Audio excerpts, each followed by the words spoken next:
So I just finished watching episode 16 of Fruits Basket and yikes, that was one sad episode. After weeks and weeks of more uplifting episodes that focused on the personal growth of characters and seeing them begin to flourish, this episode dragged us back down to reality and really tugged at the heartstrings. We start off the episode with a very brief scene with Momiji and his dad, where his dad tells him he needs to find a new violin teacher because his little sister's just started lessons and started to notice him. Off the bat, the episode makes you jump straight into the feels. Momiji is one of the most tragic characters in the show, and his dad's constant prioritising of his wife's mental health over his own son's is pretty gross, and even though he never really acts cruel or malicious, it's still enough to make me hate his guts. After the intro, we find Tohru standing at the entrance of the Soma estate, too frightened to enter. She goes to take a lap around the estate to build up some courage, and in a flashback reveals the reason she's there is to find Kureno, and see if he's the same man that Uotani's been pining after. This, to me, cements Tohru as one of the bravest characters in the entire show. Despite the fact that Uotani says the two Kureno's personalities don't sound alike, and the fact that if she was discovered, Akito would probably hurt her quite severely, she just presses on and risks her own well-being just on the off chance it could be the same person. All because her friend's heartbroken. I love that this show turns bravery tropes on their head. So many shows think that bravery is the same as brute force or fighting spirit, but in Fruits Basket, the bravest character is just a soft-spoken and kindly teenager who wants her friends to be happy. She shows her courage by being afraid, but still caring about her friends and trying to make them smile in any way she can. It's very uplifting, which was really appreciated, especially since there's way more heartbreak yet to come in the episode. We then cut to Tohru asking Kyo about Kureno. It's revealed that Kureno is perhaps the most secretive and mysterious of the entire Soma family. Previously in the beach arc, it was implied that he doesn't really get out much and doesn't often see the other Soma family members, but here Kyo says they've never spoken. For me, this really doubles down on that mystery factor. It makes him feel intriguing and makes me want to know more about him. His isolation from the other Zodiacs is also the first hint at a key revelation for his character that's going to occur later on. Maybe in Season 3. Before Tohru can complete her lap of the complex, however, she knocks over Momiji's little sister Momo and accidentally reveals she knows who Momiji is. Momo then leads her through a very plot-convenient hole in the wall, which allows her to enter the estate without being seen and leads her the back way to Momiji's house. She tells Tohru that she asked her parents about Momiji and got shut down, and that now she sneaks to his house and watches him play the violin.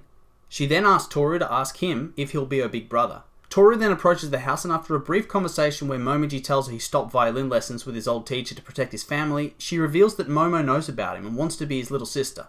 Then they both started crying, and I felt awful. It was so sad to see how much the Zodiac curse has affected all their lives, but since Momiji's usually so happy and bubbly, I think it's far more of a gut punch when you explore how he's suffering.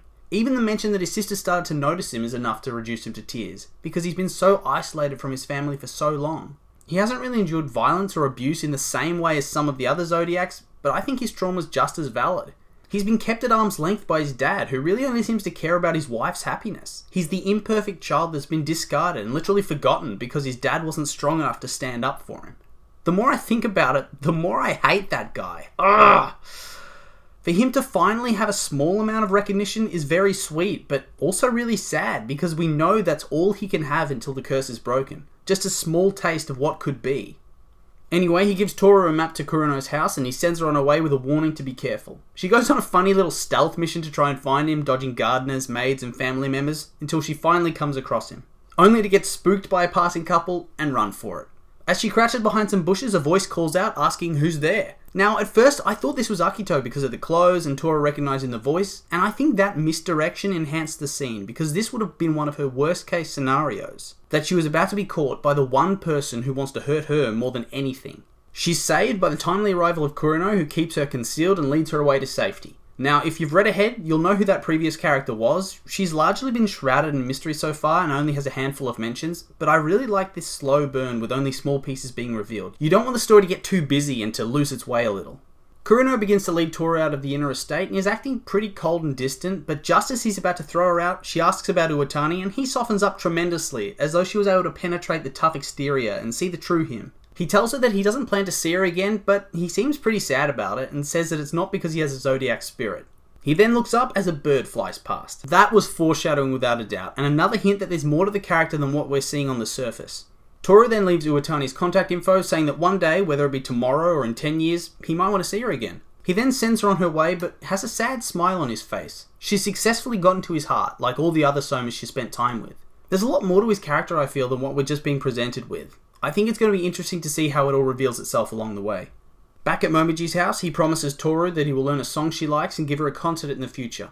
She asked him to learn the birth of wishes, which pretty much ties into the motif of this episode. That the more she learns about each of the Somas, the more she needs to break the curse because she wants to help them achieve their wishes. Every conversation she has with them makes her desire to see them free stronger. We finish up the episode on the roof back at Shigeru's house, where Kyo finds Tohru sitting alone. Tohru asks Kyo whether people like to be with the people they love. After some prime Kyo jealous face, he softens up and says he'll support her when she finds her special someone. Little does he know, am I right? Then she starts crying, and this was the final gut punch in an episode full of them. That she's starting to think that perhaps everything she wishes for won't come true. That the curse won't break, and they won't all get these happy endings. That sometimes wishes don't come true after all. But despite that, she chooses to keep wishing and asks Kyo what he wishes for, and he replies in true Kyo fashion. This episode was quite different in tone to some of the previous ones. Whilst there's been an increasing level of seriousness as the second half of the season's progressed, this one was very much an intense emotional rollercoaster, which really didn't have too much humour. It delved deeper into two characters that weren't as fleshed out as some of the other Somas and really helped you understand what makes them tick and their own struggles, whilst also allowing Tohru to develop some doubts and fears about not being successful. It sets up that she's going to have to struggle to help them, and it's not just going to be some quick fix. The episode also clearly disguised hints at future plot points and character introductions and really sets the stage for the final few episodes of the season. I really liked this episode and I'm excited to see what happens next week. Let me know what you guys thought.